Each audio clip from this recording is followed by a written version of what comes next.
it's me again. Sorry about interruption. I ran out of storage again, so I had to just, delete some stuff, and now I'm back.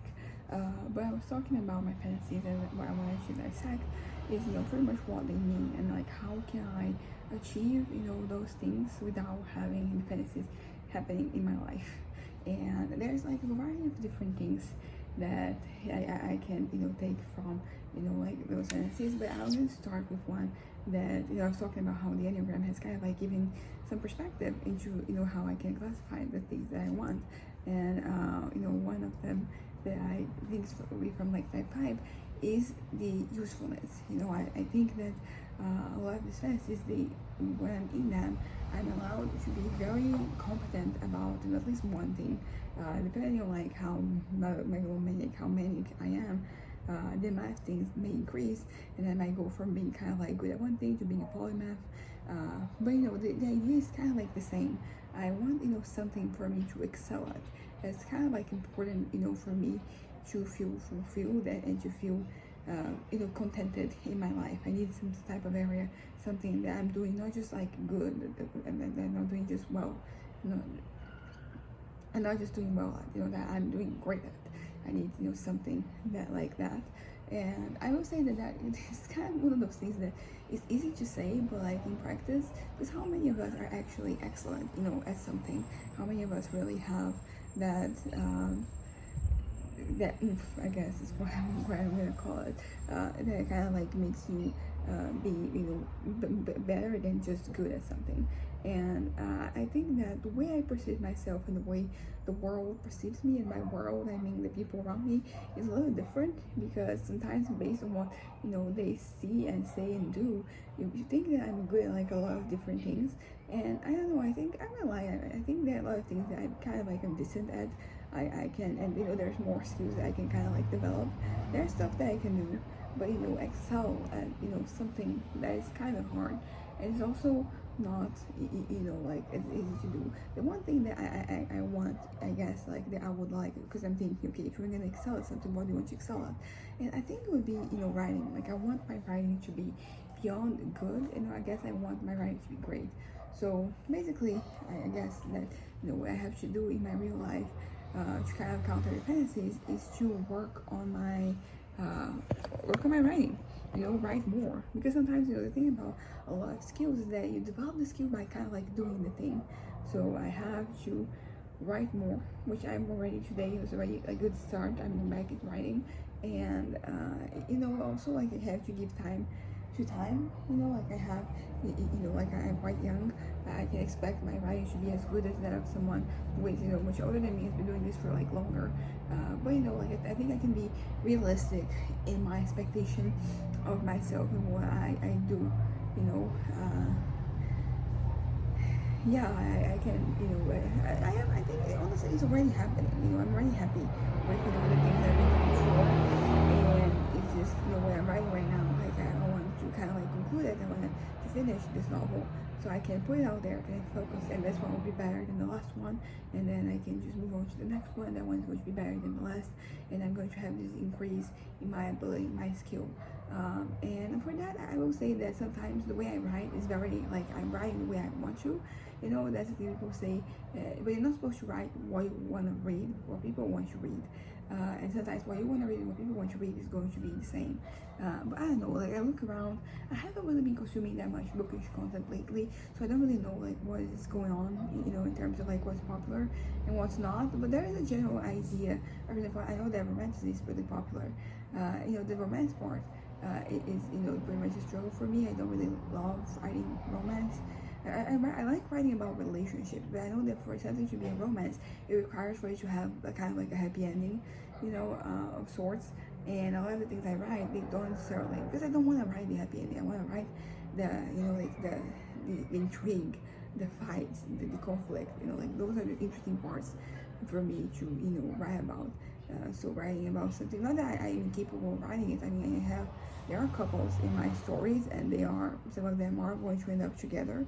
It's just that I don't want that to be the main focus. But also, like, I'm not talking about, because that would be a different thing. You're focusing on that, you have more of a monetary incentive. And that's not what I want. I don't want necessarily to, I mean, of course, that, you need money to survive, so there's that. But I want, to have my writing be good in whatever it is that I decide to do. I want it to be good in that category. It would be great if I could write in different categories and be great at all of them. But yeah, so that's kind of like how I can, I guess, do this right now. Just focus on my writing. Honestly, like, today is a good day for me to say this, because for the past 4 months, almost, which was May, June, July, and in August, so like the past 3.5 months, I've been like not really able to write. So, and then today I am. So it's a good day for me to be having this assessment, because I just had to reinforce what is already happening in my life. But yeah, so as I said, I have to excel at something, and also something that I'm considering is that I don't want to just excel at. I think I want to be perceived as excellent. Like, of course, like, being is more important than being perceived, but I want, because I think I want accolades and awards and like all that type of stuff, right? And for you to receive that, you need to be perceived by other people as being something. I don't know, I don't need, like, to have like a large group of people just saying this. I think just from like my core audience, whoever that is, for them to, if I can get, like, that evaluation from them, I think it would be enough for me. For that, first I need an audience, which is kind of like a complicated thing, because I started with the whole translating thing, but I realized I've been translating the wrong document. I've been translating outdated documents, so I have to go back and fix it now. So that's why I decided to go right, because I was like, okay, the things are right here.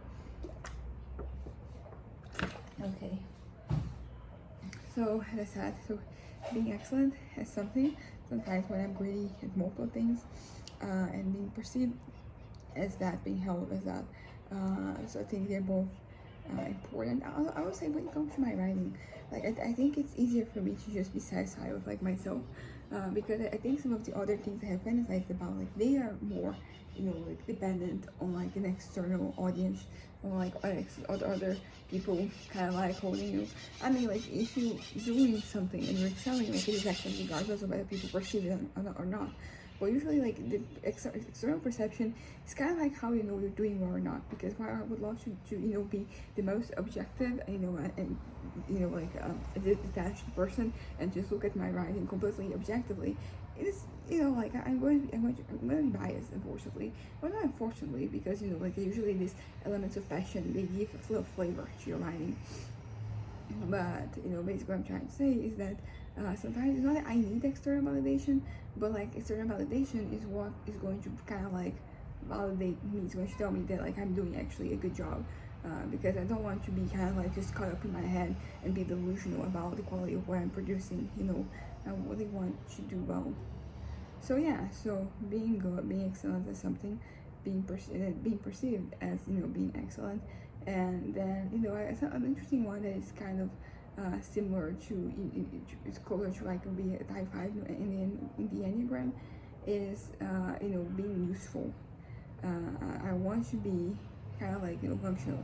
Ultimately, I can exist without being functional, being useful. I think like me feeling that I am good and that I'm independent, that I don't really rely on anything or anyone else, like, that is very important to me. But because that's also an interesting thing, because when I think about how I used to feel and what I used to want, because I'm living beyond, I'm not living beyond my means, I'm living within my means. It's just that sometimes I want more, and that can lead to a certain I'm gonna say grid, but it's not grid, it's just like you want more from what you have, so you start looking for like outside like what you're doing for maybe getting more, like an extra. In this case, I'm talking about income, so getting like more income so you can do more things. So like this can be because like if you can just centralize everything without having, because like then you have a lot of like different sources of income, which is great. You should have many sources of income, but it would be kind of cool if I could exist in a way in which I don't need multiple sources of income. The main income is doing just doing the job. Of course, I would still, that's the way I've been kind of like raised. So like even if I do get to a point where I'm making as much, it's not even possible for you to make enough money, because like unless you're making billions in that, even then like you might still want more. But what I'm trying to say is that I will still diversify my income, but I'll probably not do it myself. I'll probably pay somebody to do that, and that's perfectly valid. Pay people to do things. You do them yourself when you don't have the means to hire somebody else to do it. But there's a lot of things in my life that like I would rather, I hope I don't get to a point someday where I can hire people to do those things for me. Right now that I'm more engaged with myself and with the future, I think it's more possible. If you ask me this like a month ago, I'll be like, yeah, that is never happening. Particularly because I was very much, I was very, how do I put it? I was ready, for the end. So I wasn't really thinking in long term, in the long run. I was just thinking about, the time being. And when, like I didn't really need that, like with time. Because, of course, like when you're thinking about your last days, you want to be able to indulge, in like certain comforts, certain even luxuries, you want certain things. And I wasn't really, as I said, I wasn't living beyond my means, so everything was kind of fine. But there was this longing, this feeling of, I want, more. I want, that basically that I want more. Okay, I'm gonna actually finish this video right now because I'm starting to get a little dizzy. My head is already, I think you probably noticed this past couple of minutes I've been kind of struggling to think and to say things, is because I'm getting a little dizzy. So I'm gonna finish this later, but I think it was a good start. Anyways, bye.